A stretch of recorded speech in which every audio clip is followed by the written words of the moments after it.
Kalau seandainya upaya kesehatan masyarakat tidak maksimal, maka masyarakat akan banyak yang sakit dan itu akan berakibat kenaikan realisasi biaya di JKN. Yang saat ini lagi juga seru ya pembahasannya adalah terkait dengan perubahan undang-undang sistem jaminan sosial nasional. Ada beberapa fakta penting yang menunjukkan tren peningkatan perbaikan secara signifikan bahwa kualitas BPJS layanan kesehatan ini sudah lebih baik seperti itu. Yang terpenting adalah BPJS kesehatan itu bukan tujuan.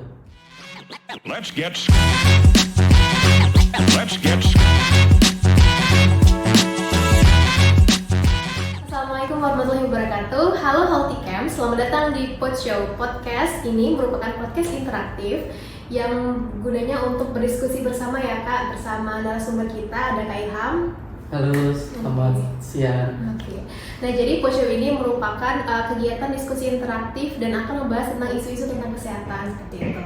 Sebelumnya perkenalkan, saya Celia Anggreni, mahasiswa Pascasarjana Prodi Epidemiologi yang akan menemani kalian di episode kali ini dengan topik yang sangat menarik, yaitu akses layanan kesehatan di Indonesia antara harapan dan realita. Nah, kali ini kita kedatangan tamu yang spesial, ada Dr. Ilham Isnin Dolianov, AAK, yaitu Ajun Ahli Asuransi Kesehatan. Beliau merupakan Kepala Bagian Penjamin Manfaat dan Utilisasi BPJS Kesehatan Cabang Jambi. Dan beliau juga merupakan mahasiswa Pascasarjana FKM Peminatan Ekonomi Kesehatan. Apa kabarnya Kak? Alhamdulillah sehat. Kak Celia, apa kabarnya? Baik juga Kak. Alhamdulillah. Sumringah sekali, sepertinya sudah siap ya Kak untuk berdiskusi santai? Insya Allah. Oke, sebelum kita mulai diskusi, nah mari kita lihat ada beberapa fakta penting yang perlu kita ketahui. Per 1 April 2025, peserta BPJS Kesehatan telah mencapai 279 jiwa atau 98,13% dari total penduduk di Indonesia. Hal ini mencerminkan cakupan jaminan kesehatan sudah menyeluruh di secara nasional seperti itu. Namun masih ada tantangan yang cukup signifikan seperti ketimpangan distribusi tenaga medis dan kualitas layanan kesehatan antara wilayah perkotaan dan pedesaan atau daerah 3T, serta ancaman defisit keuangan BPJS yang diperkirakan mencapai 20 triliun pada tahun 2024. Nah, hal-hal inilah yang berpotensi menghambat akses dan kualitas layanan kesehatan di Indonesia. Nah, untuk membedah isu ini, kita langsung saja berdiskusi bersama Kak Ilham. Oke. Kak, langsung saja ya Kak, menurut Kakak sejauh mana sih sistem BPJS Kesehatan ini berhasil menjamin akses layanan kesehatan yang merata di seluruh Indonesia? Ya, makasih banyak Kak Seli. Jadi yang pertama yang bisa kita lihat dari Jaminan Kesehatan Nasional ini adalah program pemerintah. Bagaimana Jaminan Kesehatan Nasional ini itu menjadi program yang memastikan masyarakat kita itu tidak ada lagi kendala untuk akses layanan kesehatan. Kalau dulu kan ada istilahnya sadikin ya, sakit sedikit miskin.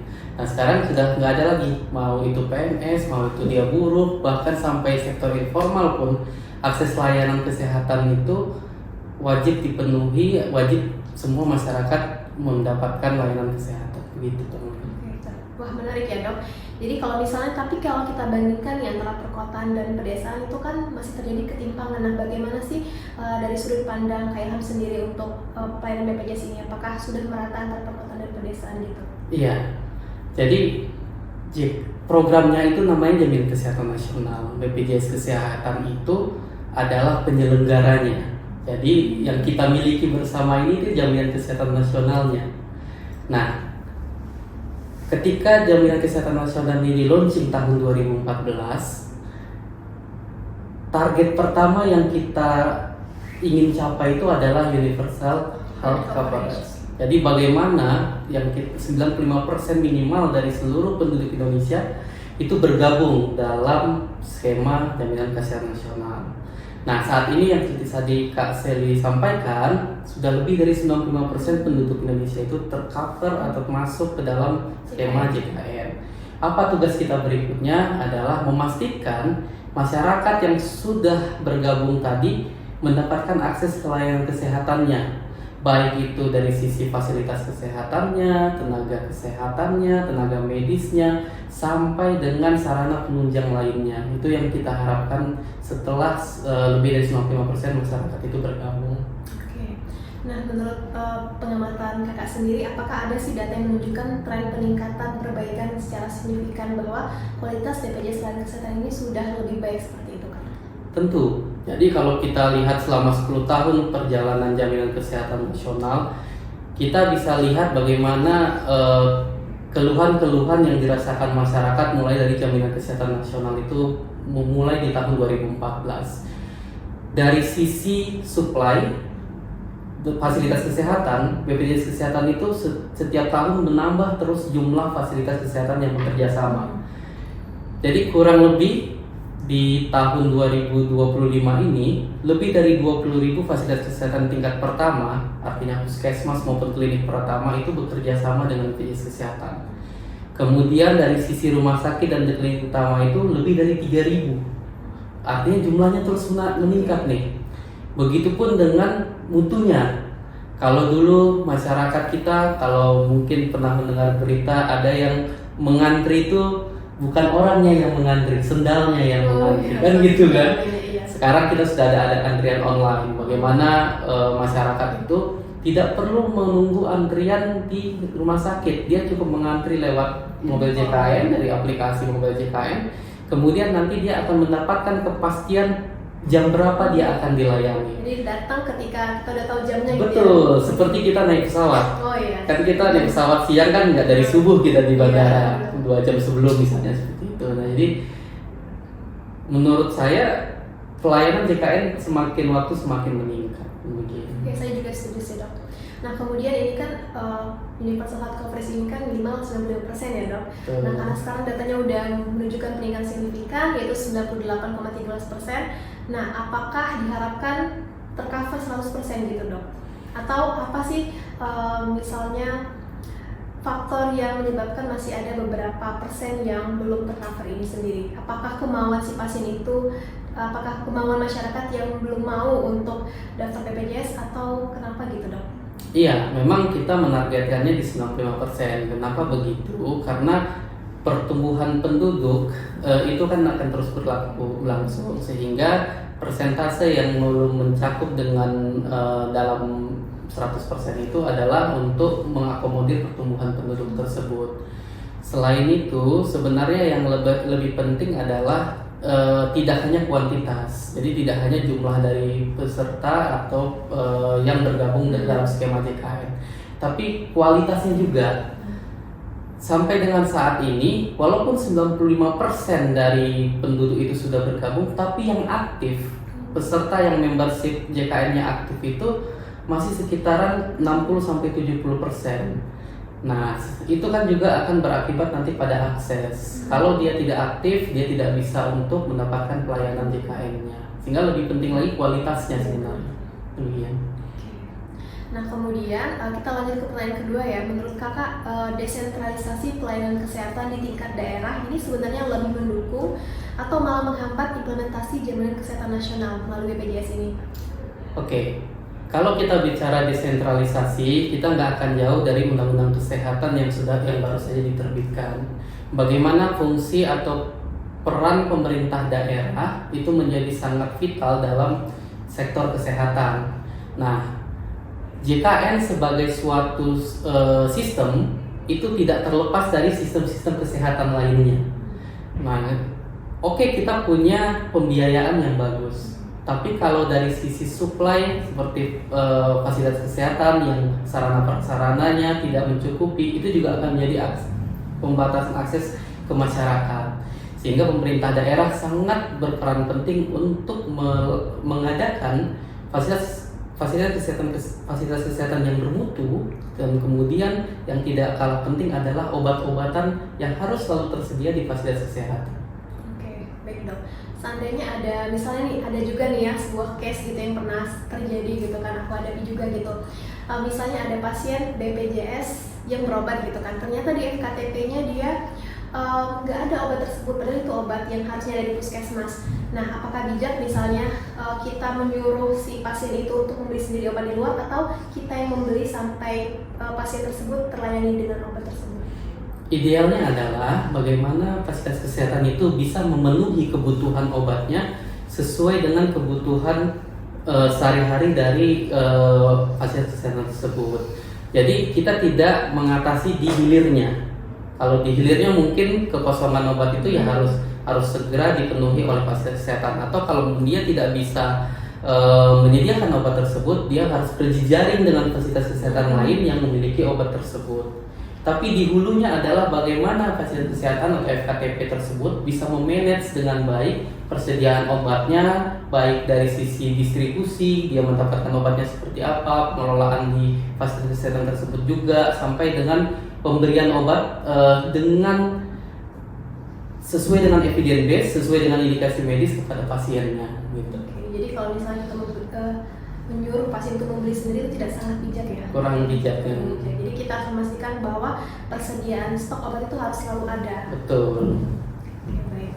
Nah, kadang yang jadi perdebatan nih dok, kan soal koordinasi antara pusat dan daerah itu sering kali tumpang tindih gitu kan. Nah, sejauh mana sih itu jadi hambatan yang nyata menurut pengamatan Kak Ilham? Iya, jadi memang sangat penting ya bagaimana khususnya terkait dengan regulasi.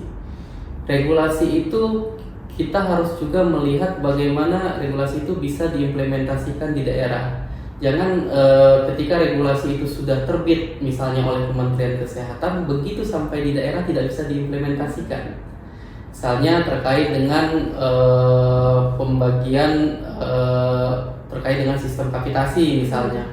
Sudah diterbitkan dari pusat seperti apa, ketika di daerah terkendala dengan regulasi-regulasi lain yang bisa jadi itu bukan diterbitkan oleh Kementerian Kesehatan atau mungkin diterbitkan oleh kementerian lain, sehingga sinkronisasi dan koordinasi antar lembaga, antar instansi itu sangat penting untuk memastikan semua aturan, semua regulasi itu bisa diimplementasikan dengan baik. Oke, baik dok. Selanjutnya, apakah skema gotong royong dalam pembiayaan BPJS Kesehatan ini benar-benar menjamin keberlanjutan sistem atau justru menciptakan ketimpangan baru dalam akses dan kualitas layanan? Unggulan dari JKN itu gotong royongnya. Ketika kita berbicara hukum bilangan besar, maka seluruh dari pembiayaan kesehatan kita itu akan kita bagi rata oleh semua penduduk. Dengan sistem gotong royong kita akan memenuhi hukum bilangan besar tersebut. Jadi berapapun jumlah biaya kita, ketika jumlah penduduk itu yang aktif, tidak hanya yang mendaftar saja, itu sudah besar bilangannya, maka biayanya ataupun premi atau iuran yang harus kita kumpulkan akan semakin kecil gitu. Tapi dok, banyak masyarakat kadang merasa tidak adil karena iurannya sama tapi kadang layanannya berbeda gitu dok. Nah, apa pendapat kakak terkait soal ini? Iya, itu yang tadi kita bicara aksesibilitas ya. Kalau kita ambil contoh misalnya seperti saudara-saudara kita di Papua, mereka sudah UHC dengan menggunakan dana otonomi mereka, otonomi khusus mereka di Papua. Mereka sudah mendapatkan kepesertaan sebagai peserta JKN, namun mereka untuk mendapatkan layanan kesehatan di fasilitas kesehatan di sana terkendala karena fasilitas kesehatan nggak ada. Ketika mereka di sana perlu pelayanan kanker misalnya, tidak bisa dilakukan pengobatan, obatnya tidak ada, dokternya tidak ada, sehingga harus dirujuk ke Makassar atau bahkan ke Jakarta. Nah, tugas berikutnya setelah itu adalah bagaimana akses itu kita bisa pastikan merata di seluruh Indonesia, baik itu dari sisi primernya maupun dari sisi pelayanan sekundernya. Jadi tidak hanya dokter umumnya itu harus ada, dokter spesialisnya juga harus ada, dan obat-obatan sarana prasarananya sudah ada. Beberapa kebijakan dari Kementerian Kesehatan saat ini sudah cukup baik bagaimana menyediakan layanan-layanan sarana prasarana yang itu dikembangkan di daerah-daerah, pembuatan rumah sakit baru di daerah dan lain sebagainya. Namun yang harus diperhatikan adalah apakah pengembangan titik-titik layanan tersebut sudah memenuhi dari kebutuhan masyarakat. Seperti itu yang mungkin juga harus kita perhatikan. Nah, kemudian ada sebuah artikel juga nih dok, iuran BPJS Kesehatan kan direncanakan naik. Nah, tapi masyarakat merasa terbebani seperti itu dok. Apalagi kan nanti kita juga akan ada regulasi baru ya dari pemerintah mengenai tentang penghapusan kelas BPJS seperti itu, dan akan ada namanya KRIS ya, kelas rawat inap standar. Nah, apakah peraturan baru ini akan memicu kenaikan biaya gitu dok? Iya, untuk iuran sebenarnya secara regulasi itu kan akan direview atau dievaluasi 2 tahun sekali. Dan sebenarnya yang paling banyak terpengaruh terhadap iurannya adalah peserta-peserta yang informal, peserta mandiri, peserta yang bayar sendiri. Kalau teman-teman kita yang di buruh, dia tetap iurannya adalah 1% dan 4%. Nah, jadi dia hanya menyesuaikan dari gajinya saja. Ketika setiap tahun upah minimum naik, maka dia akan menyesuaikan di sana. Sedangkan teman-teman atau saudara-saudara kita yang sektor informal, misalnya pedagang bakso, petani dan lain sebagainya, inilah yang menjadi yang paling terasa apabila dilakukan kenaikan atau penyesuaian iuran. Nah, yang paling penting adalah bagaimana kita dapat memilih mana peserta-peserta informal ini yang memang seharusnya dia membayar sendiri, artinya dia mampu secara ability to pay-nya untuk membayar ke peserta mandiri, dan mana yang harus dibantu oleh pemerintah karena dia sebenarnya tidak mampu gitu. Nah, peran dari Kementerian Sosial, dari Dinas Sosial setempat pemerintah daerah itu sangat penting untuk mereview kembali peserta-peserta informal yang mungkin terkendala dalam pembayaran. Apakah memang dia tetap berada di sektor namanya peserta bukan penerima upah, atau dia dimasukkan ke dalam penerima bantuan iuran? Itu seperti itu. Oke, baik dok. Nah, kalau dari kita ya sebagai mahasiswa, apa sih peran dan tantangan regulator dalam perspektif mahasiswa dalam memastikan kesetaraan layanan antara pasien BPJS dan pasien umum? Iya, sebagai mahasiswa, kita sebagai agen perubahan, agent of change, kita harus selalu melihat bagaimana gap antara teori yang kita pelajari, teori ideal yang kita pelajari di kampus, kemudian apa yang terjadi di lapangan. Banyak hal yang di lapangan itu memang harus kita cari solusinya bersama. Namun perubahan kebijakan itu juga harus disertai dengan eviden-eviden, bukti-bukti ilmiah yang bisa kita terima secara keseluruhan. Sehingga peran mahasiswa sebagai pembuatan konsep dalam perubahan kebijakan, kita harus mengajukan hal itu kepada senior-senior kita ataupun tokoh-tokoh kita yang saat ini berada di pemerintahan, untuk bisa melengkapi gap-gap tadi, yang kebijakan-kebijakan yang belum sesuai dengan yang seharusnya, itu menjadi lebih sempurna. Oke, jadi mungkin kalau kita dari mahasiswa itu kita bisa menjadi sebagai jembatan gitu ya, mungkin yang Betul. menyuarakan atau membantu ke tokoh-tokoh yang berperan dalam bidangnya seperti itu. Stop dulu.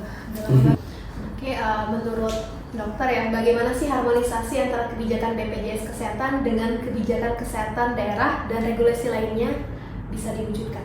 Iya, kalau kita lihat fenomena beberapa tahun terakhir ya, kita nggak bisa menutup mata bagaimana BPJS Kesehatan itu sering dikatakan sebagai superpower, super body. Nah, itu yang sebenarnya tidak boleh terjadi. Sebagai namanya BPJS, Badan Penyelenggara Jaminan Sosial, tentu lebih banyak tugasnya itu berada di 3 hal. Bagaimana mengumpulkan masyarakat, artinya risk pooling, kemudian mengumpulkan iuran-iuran dari masyarakat atau revenue collection, dan yang terakhir strategic purchasing, atau bagaimana membayar itu sesuai dengan prinsip dari strategic purchasing. Nah, di luar dari 3 hal ini, JKN itu hanya satu sistem, satu bagian dari sistem kesehatan nasional yang sangat luas. Ada pengaturan bagaimana manajemen tenaga kesehatan, ada pengaturan obat-obatan dan sebagainya. Sehingga peran serta dari instansi lainnya, mau itu Kementerian Kesehatan, Kementerian Sosial atau Dinas Sosial kalau di pemerintah daerah, bahkan sampai ke Badan BPOM, Badan BKKBN, itu peran sertanya sangat penting di kesehatan. Kalau seandainya, dan juga peran dari upaya kesehatan masyarakat. Kalau seandainya upaya kesehatan masyarakat tidak maksimal, maka masyarakat akan banyak yang sakit, dan itu akan berakibat kenaikan realisasi biaya di JKN. Klaimnya tinggi ya? Klaimnya akan menjadi tinggi karena masyarakatnya tidak sehat. Tapi kalau di UKM-nya kuat, bagaimana mulai dari penyuluhan, sosialisasi, screening, dari semua preventif baik tingkat primer, sekunder, tersiernya berjalan, maka akan di JKI-nya juga akan lebih ringan. Seperti itu, seimbang seperti itu, sehingga harmonisasi dari keseluruhan lembaga itu menjadi penting ketika kita mau melakukan perubahan. Contoh yang saat ini lagi juga seru ya pembahasannya adalah terkait dengan perubahan undang-undang sistem jaminan sosial nasional. Nah, undang-undang SJSN ini kan kita lakukan perubahan, adanya penambahan mungkin jaminan-jaminan sosial nantinya yang akan diusulkan oleh pemerintah maupun dari anggota dewan. Nah, itu juga harus dibahas dalam lintas sektoral sehingga dari sisi manapun jangan ada yang dikorbankan. Oke, layanan kesehatan meningkat, tapi dari sisi sektor pembiayaan kesehatan dari kita negara sudah mampu belum untuk mengakomodir itu gitu. Jangan sampai bengkak ya, Dok. Iya. Jadi kayak jangan ada pihak yang merasa terberatkan. Betul. Jadi kayak kita sebagai penyelenggara pelayanannya merasa puas, tapi sektor kesehatannya juga mampu membiayai dengan kualitas terbaik. Betul sekali. Luar biasa. Nah, pertanyaan terakhir nih, Dok, sebenarnya apa sih implikasi dari defisit anggaran BPJS Kesehatan terhadap layanan primer dan rujukan di fasilitas kesehatan, terutama di daerah dengan keterbatasan sumber daya? Oke. Yang terpenting adalah BPJS Kesehatan itu bukan tujuan. BPJS Kesehatan itu cuma alat atau tools untuk bisa mencapai akses jaminan sosial, jaminan semesta.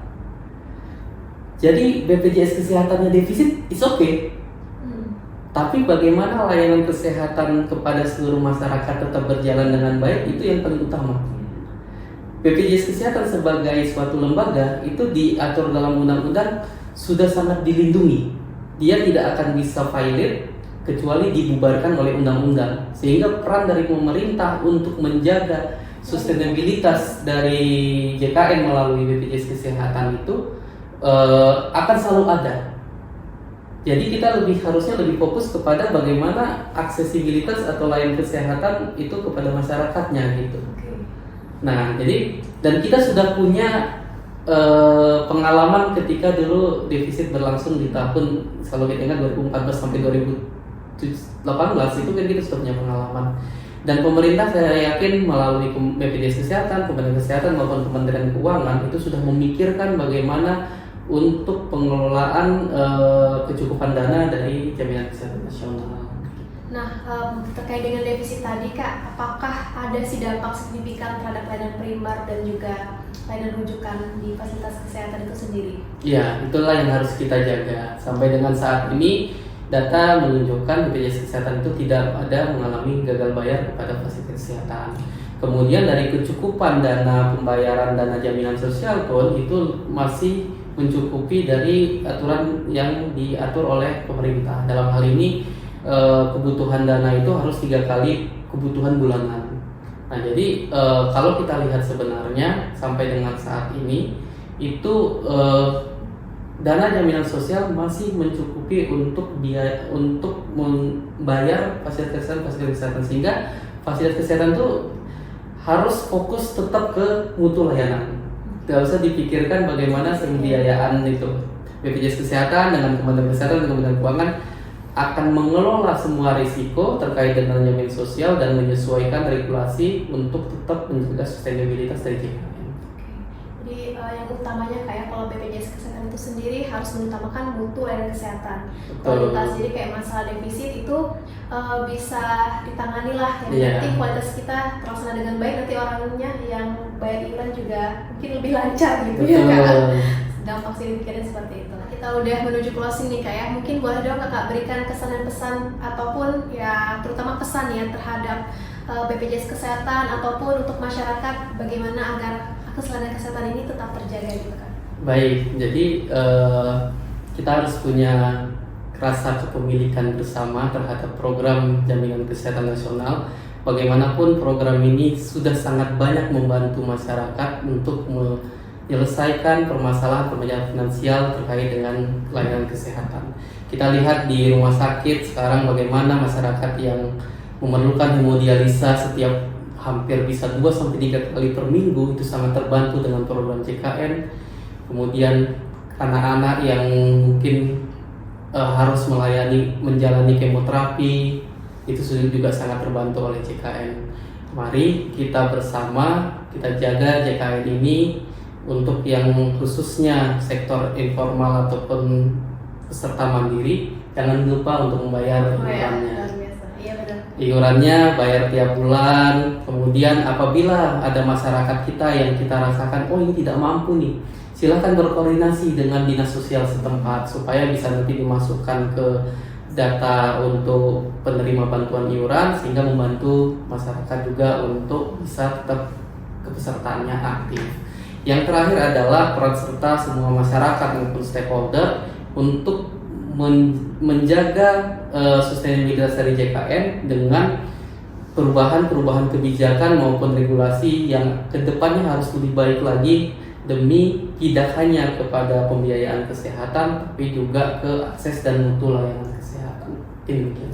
Oke, luar biasa sekali ya Kak pembahasan kita pada siang hari ini atas insight-nya dan juga informasi dan edukasinya yang sangat mendalam. Semoga informasi pada hari ini bermanfaat untuk kita semua, dan harapannya semoga kualitas layanan kesehatan tetap ditingkatkan dan Indonesia dapat lebih sehat dan lebih baik lagi.